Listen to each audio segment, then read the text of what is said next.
Welcome. Good evening, councilors. Mayor, my name is Jason Gerhard, and I would like to discuss the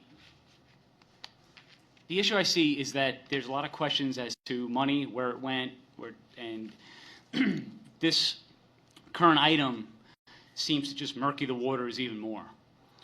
And I actually did see a clip about the $200,000 from the Recreation Reserve Fund and didn't know if it was used for pencils or pens. And I was in the state government for one term, and I just find that kind of absurd, especially right now with all of the widespread fraud going on throughout the country.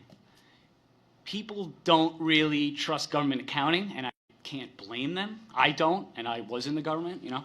So what I wanted to bring up was that it's pretty explicit, RSA 3410, that reserve funds shall only be made for or in connection with the purposes for which said fund was established.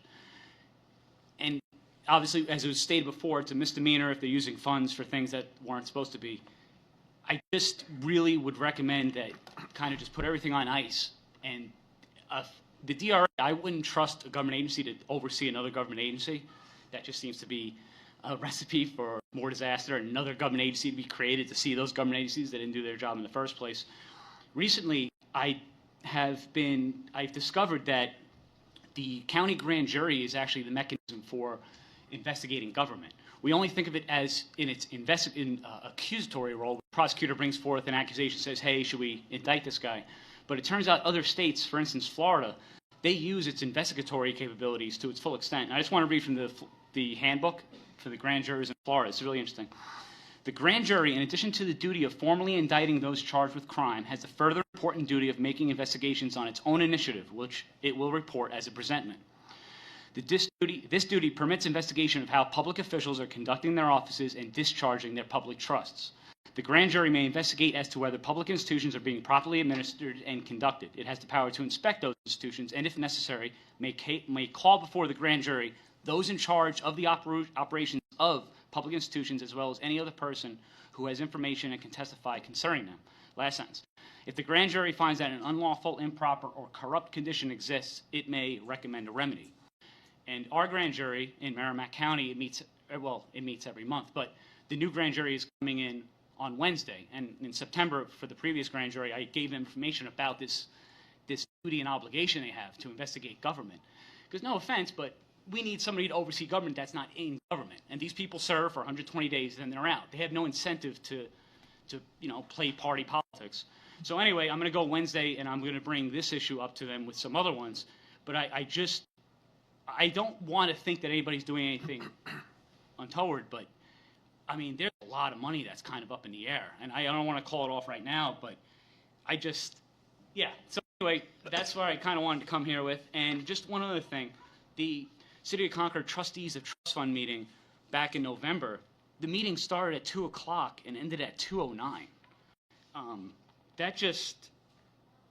I don't know, this whole thing just seems kind of sketch from somebody kind of looking from the outside. So I would just highly, highly recommend that you guys just put this on ice for the time being, because I don't see the rush to mix up the pot more.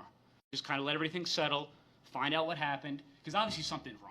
I mean, let's be honest. So let's just kind of figure out what's wrong. Nobody's looking, because getting back to the grand jury angle, it's not always about indictments. The grand jury can recommend a correction, or they can simply just censure somebody, basically. Like, hey, Jim, you really aren't good at the job. You know? And I think that's better than, because it's not about locking people up. It's about correcting a problem. You have people getting kicked out of their homes for not paying taxes. There are real consequences towards money not being used for what it's supposed to be used for. So that's just kind of what I want to say tonight. So, hey. And, yeah. Thank you. Any questions for Mr. Gerhard?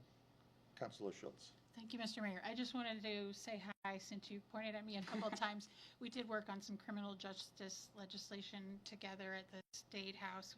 We probably disagree on a lot of other things. A lot of things. Thanks for remembering me. Good to see you. Good seeing you. Thank you. Any other questions for Mr. Gerhard? Councilor Brown. Yes.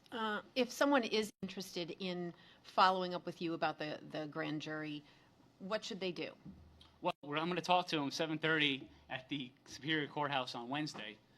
And they're very receptive to it's just regular people. It's 23 people that were told, hey, you're getting $20 a day, and you got to hear these cases. But if you look back historically, especially in the mid-1930s, 1935, the runaway grand jury under future Governor Dewey, they were upset about some racketeering and major prostitution rings going on.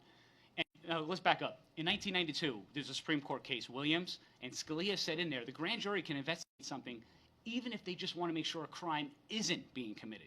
They don't even need to think something. So it's very broad.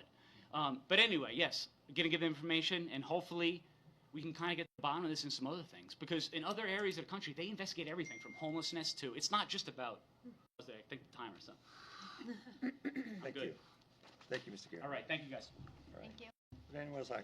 Would anyone else like to testify?